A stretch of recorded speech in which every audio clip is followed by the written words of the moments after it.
ഈ വയൽക്കിളികൾ ദീർഘദർശികളാണ് എന്നുള്ളത് തെളിഞ്ഞിരിക്കുകയാണ്.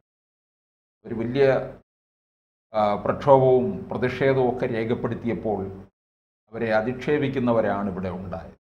പക്ഷേ ഇപ്പോൾ അവരുടെ വാക്കുകളെല്ലാം യാഥാർത്ഥ്യമാകുന്നത് നമ്മുടെ കൺമുമ്പിൽ കാണാനിടയായി. അതാണ് അവർ ദീർഘദർശികളായി മാറിയെന്നുള്ളത്.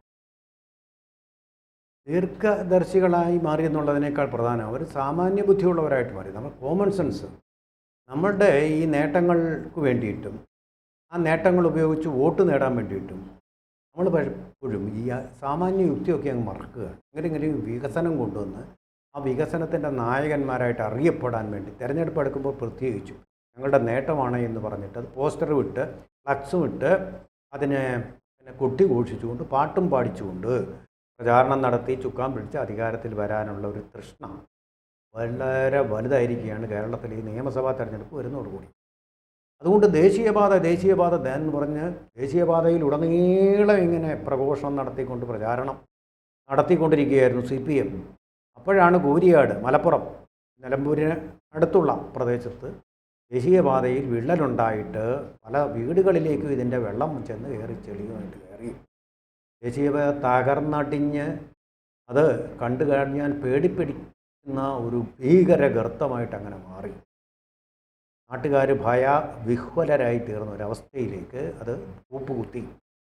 അത് തുടർന്നു പല സ്ഥലങ്ങളിലും ദേശീയപാതയിൽ ഉടനീളം അത് കണ്ടുപിടിക്കപ്പെട്ടപ്പോഴും ആരും ശ്രദ്ധിച്ചില്ല. തമ്മിൽ തർക്കമായി.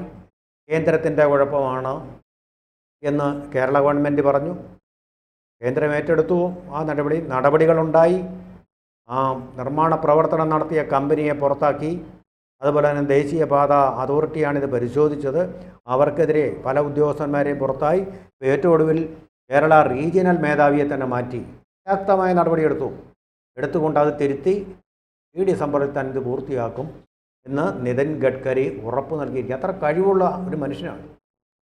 ഇന്ത്യയുടെ മുഖം യൂറോപ്യൻ രാജ്യങ്ങളുടെ മുഖമാക്കി മാറ്റിയ ആളാണ് അദ്ദേഹം. നമ്മുടെ കേരളത്തിൽ മാത്രമല്ലല്ലോ ദേശീയപാതയുള്ളത്. അത് നീണ്ട് കർണാടകം വഴി അങ്ങ് തലസ്ഥാനത്തേക്ക് പോകുമല്ലോ. ആ പാതയിലുടനീളം ഭംഗിയായിട്ട് കണ്ണാടി പോലെ മിന്നുന്ന റോഡുകളാക്കി മാറ്റി. സിനിമാ നടിമാരുടെ മുഖം പോലെ എന്ന് പല ഒരുപക്ഷെ കുറെ കഴിയുമ്പോൾ സ്ഥലജല ഭ്രമം തന്നെ ഉണ്ടാക്കുന്ന രീതിയിലുള്ള റോഡുകളാക്കി മാറ്റി. ഹെലികോപ്റ്റർ ലാൻഡ് ചെയ്തല്ലോ, ഒരു എമർജൻസി ലാൻഡിങ് കഴിഞ്ഞ ദിവസം ഒരു ഹെലികോപ്റ്റർ ലാൻഡ് ചെയ്ത സംഭവം. അതിനുള്ള സൗകര്യങ്ങളോട് കൂടിയ റോഡുകളും ഉണ്ട്.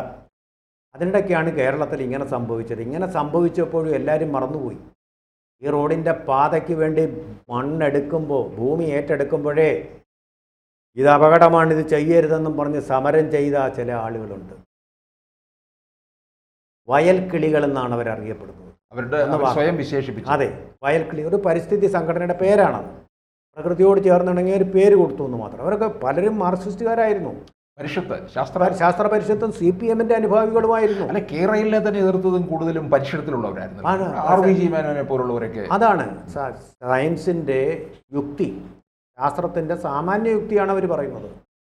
അല്ല വിദഗ്ധ അഭിപ്രായം അല്ല. അവർ പറഞ്ഞ കാര്യമാണ് ഇപ്പോൾ സത്യമായി വന്നിരിക്കുന്നത്. ഇതിൻ്റെ അലൈൻമെൻറ്റ് മാറ്റണം. ഈ വയലിൽ കൂടി പോയാൽ ഇത് സംഭവിക്കും. കേരളത്തിലെ ഏതൊരു പൗരനും അറിയാവുന്ന കാര്യമാണ്. വയൽ വഴി പോകുന്നതിന് ഉറപ്പുണ്ടാവില്ല. വയലിൽ വീട് വെച്ചാൽ ഉറപ്പുണ്ടാവില്ല. വയലിൽ വീട് വെച്ചാൽ ആ വീട്ടിലുള്ള ക്ലോസറ്റിൽ നിന്ന് വെള്ളം ഇറങ്ങിപ്പോവുകയില്ല. വെള്ളത്തിൻ്റെ ലെവലെന്ന് പറയുന്നത് അങ്ങനെ തന്നെ കിടക്കും. സാധ്യമല്ല. നിങ്ങൾ എന്തിനാണോ ഈ ക്ലോസറ്റ് നിർമ്മിച്ചത് ആ ലക്ഷ്യം സാധ്യമാവുകയില്ല. എല്ലാവർക്കും അറിയാവുന്ന കാര്യമാണ് വയലിലെ വീടിൻ്റെ കുഴപ്പം. ചിലർ അനുഭവിച്ചറിഞ്ഞു, ചിലർ യുക്തി കൊണ്ടറിഞ്ഞിട്ടുള്ളതാണ്. അതുപോലെ ഒന്നാണ് ഇവിടെ സംഭവിച്ചിരിക്കുന്നത്. ഇപ്പോൾ ഏറ്റവും ഒടുവിൽ വലിയ പരീക്ഷണങ്ങളും വലിയ നെടുനടങ്കൻ ജാർഗണുകളും ശാസ്ത്രത്തിൻ്റെ ഉപയോഗിച്ചിട്ട് അവസാനം വന്നെത്തിയിരിക്കുന്നത് ഇപ്പോൾ ഇതാണ്. വയൽക്കിളികൾ പറഞ്ഞിടത്തേക്കാണ്. നിലമാണ്, വയലാണ്. വയൽ റോഡ് പണിയാനുള്ളതല്ല. അന്ന് ശാഠ്യം പിടിച്ചത് കേരള മുഖ്യമന്ത്രിയും കേരള ഗവൺമെൻറ്റും കേരളത്തിൻ്റെ പൊതുമരാമത്ത് മന്ത്രിയുമായിരുന്നു. ഇതിൽ കൂടി തന്നെ പോയിരിക്കും. അങ്ങനെ വാശി പിടിച്ച ആ ദേശീയപാതയ്ക്കുള്ള വസ്തു പിടിച്ചെടുത്തതിൻ്റെ അഭിമാനമാണ് ദേശീയപാത ഞങ്ങൾ നിർമ്മിച്ചു. UDF ആയിരുന്നെങ്കിൽ നിർമ്മിക്കില്ലായിരുന്നു. UDF നിർമ്മിക്കാതിരിക്കുന്നതായിരുന്നു അതിൻ്റെ ശരി. ആ വയലിൽ കൂടി പോകാൻ പാടില്ല. ഉറപ്പുള്ള മണ്ണിൽ കൂടി പോകണം. ഇത് ദൈവാദിനം കൊണ്ട് ഇപ്പോഴേ കണ്ടുപിടിച്ചു. അല്ലെങ്കിൽ ഭാരവണ്ടികൾ അതിൽ കൂടി ധാരാളമായിട്ട് സഞ്ചരിച്ച് കഴിയുമ്പോഴായിരിക്കും പെട്ടെന്നൊരു വിള്ളലും ഒരമർച്ചയും ഒരു ഗർത്തത്തിലേക്കൊരു പോക്കും. ജീവനുകൾ പൊലിഞ്ഞേന് ഇപ്പം ജീവനുകൾ പൊലിഞ്ഞിട്ടില്ല, ഇല്ലല്ലോ, ഒരു ജീവനും പൊലിഞ്ഞിട്ടില്ല. അപകടകരമായ സ്ഥിതിയിലായതേ ഉള്ളൂ. കുട്ടികളൊക്കെ പേടിച്ചോടിയതേ ഉള്ളൂ സ്ഥിതിവിശേഷം. പക്ഷേ നാളെ ഇത് അപകടകരമാകാം. ആ ഒരു സ്ഥിതി ഉണ്ടാകുമായിരുന്നു. ദൈവം കാണിച്ചു തന്നതാണിത്. വയൽക്കിളികൾ പറഞ്ഞത് സത്യമാണെന്ന് ഒരു വെളിപാട് കാണിച്ചു തന്നതാണിത്. വാസ്തവത്തിൽ ഇനിയെങ്കിലും പരിസ്ഥിതിക്കാർ പറയുന്നത് വികസന വിരോധികളല്ല എന്നുള്ളത് മനസ്സിലാക്കുക. എല്ലാ പരിസ്ഥിതിവാദികളും വികസന വിരോധികളല്ല. ഉണ്ടാവാം, ഏതെങ്കിലും വികസനം തടസ്സപ്പെടുത്താൻ വേണ്ടി പരിസ്ഥിതിയുടെ പേര് പറഞ്ഞു വരുന്ന ദേശവിരുദ്ധ ശക്തികളുണ്ടാവാം. അങ്ങനെയുണ്ട്. എവിടെ ചെന്ന് കൊടിയും പിടിച്ചുകൊണ്ട് അവിടെ തടസ്സപ്പെടുത്താൻ പോകുന്ന ആൾക്കാരുണ്ട്. അതുപോലല്ല ഇത്. വയൽക്കിളികൾ ശാസ്ത്രം പഠിച്ചവരാണ്, ശാസ്ത്ര സാഹിത്യ പരിഷത്തിൽ പ്രവർത്തിച്ചിട്ടുള്ളവരാണ്. അവർക്കറിയാം ഇത് കുഴപ്പമാണ്. അത് തന്നെയാണ് ഇവിടെ സംഭവിച്ചിരിക്കുന്നത്. ആ പറയുന്ന അവർ പറയുന്ന വാക്കിനൊരു വില കൊടുക്കണം. വികസന തീവ്രവാദികളും ആവരുത്, പരിസ്ഥിതി തീവ്രവാദികളും ആവരുത്, പരിസ്ഥിതി മൗലികവാദികളും ആവരുത്. രണ്ടിനും ഇടയ്ക്കുള്ള രണ്ടിനും ഇടയ്ക്കുള്ള ഒരു ജനാധിപത്യപരമായ വികസനത്തിനുള്ള ഒരു മുഖം നമ്മൾ കണ്ട് എത്തേണ്ടതായിട്ടുണ്ട് എന്നുള്ളതാണ് ഈ ദേശീയപാതയുടെ ദുരന്തം നമ്മുടെ നേരെ വിരൽ ചൂണ്ടുന്നത്.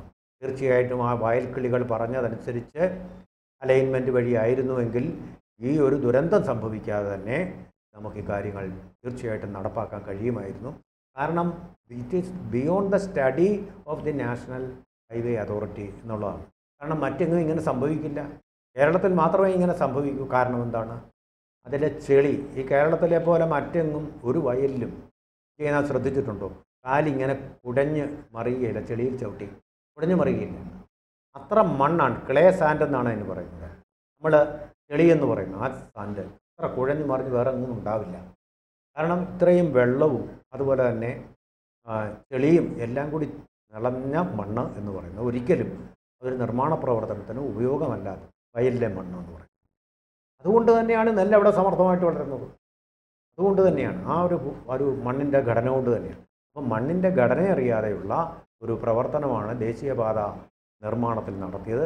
അത് തിരുത്തിക്കുകയാണ് പ്രകൃതി തന്നെ സ്വയം പാഠ പഠിപ്പിച്ചുകൊണ്ട്. എന്തായാലും വലിയ ദുരന്തം ഉണ്ടാകുന്നതിനും പ്രത്യേകിച്ച് ആ മഴ കൂടി ഉണ്ടായതുകൊണ്ടാണ് ഈ സത്യം ഇപ്പോഴേ അത് തുറന്നു പുറത്തു വന്നത്. അല്ലെങ്കിൽ ഈ വലിയ ദുരന്തങ്ങൾ ഉണ്ടായേനെ. ദേശീയപാത നമ്മുടെ രാഷ്ട്രം. പക്ഷേ തുടർന്ന് അങ്ങോട്ടുള്ള ആ പാതയിലും എന്തെങ്കിലും തരത്തിൽ നമുക്ക് ഭയപ്പെടേണ്ടതായിട്ടുള്ള സ്ഥിതിവിശേഷം ഉണ്ടാകും? ഇല്ല, വയൽ അക്വയർ ചെയ്തിരിക്കുന്ന ഇവിടെ മാത്രമേ ഉള്ളല്ലോ. വയലിൽ പോയിരിക്കുന്ന ആ ഭാഗത്ത് മാത്രമേ സമരം ചെയ്തിട്ടുള്ളൂ. അതിനപ്പുറവും ഇപ്പുറവും കുഴപ്പമില്ല. ഈ പാത ഇവിടെ നിന്ന് കുറച്ച് ദൂരം മാത്രം മാറ്റുക എന്നുള്ളതാണ് പറഞ്ഞത്. ആ ദൂരം ഒന്ന് ഡൈവേർട്ട് ചെയ്താൽ മതിയായിരുന്നു. ഇത് അലൈൻമെന്റിലൊക്കെ ബാധിക്കുന്ന കാര്യമാണ്. അതെ, അലൈൻമെന്റ് മാറ്റേണ്ടതായിരുന്നു. ഗവൺമെന്റ് അത് ചെയ്തില്ല. കടുംപിടുത്തമായിരുന്നു.